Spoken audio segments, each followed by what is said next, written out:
Trader! The hell? 30 feet away and closing quickly, a feral hog, almost 6 feet tall at the shoulder and nearly as big as a mid-sized wag, charged out of the shadows that filled the woods. Coarse hair covered the rough dark hide, and its muscles flexed to drive it forward. Saliva gleamed from the 2 yellowed tusks that curved out of its mouth from its lower jaw. They were almost 3 inches in diameter, and they were long enough to frame the thick snout and almost reach the thing's hungry eyes. Blood shone on both sides of the hog's neck, just behind its skull.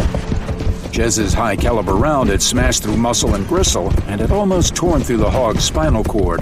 That would have dropped the feral hog immediately, but it sprinted toward Trader and ignored the blood and pain. As quickly as he could, Trader backed up through the dead bodies around him. He tripped over a leg or an arm of a corpse, couldn't keep his balance, and went down. Jez's bullet ripped one of the creature's ears to shreds, and blood shot from the tattered stumps of flesh and gristle where it had been. Before the muty beast gored him, Trader rolled to his side, but he couldn't get completely clear in time, and the hog slammed into him. The collision was like getting hit by a wag. Senses reeling, breath knocked out of him, Trader flew sideways, got control of his momentum, and pushed up to a knee. The impact had torn the Armalite from his grip, and the rifle lay out of reach. His hat was on the ground nearby.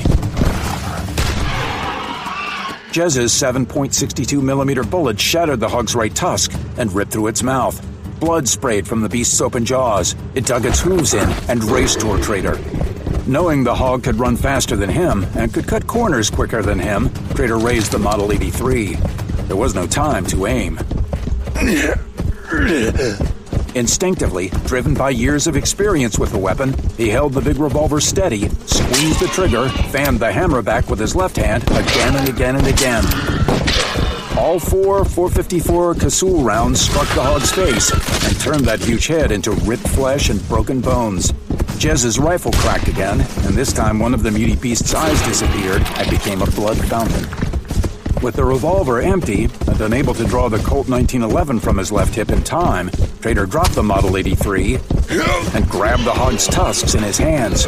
Desperately, nauseous from the fetid breath pushing into his face, he held on tightly and scraped and bounced across the bodies and the blood-covered ground. The hog carried Trader 15 frantic, bruising feet. Then the hog stumbled and dropped.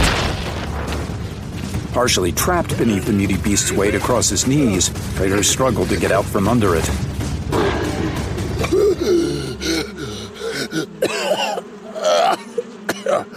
Trader!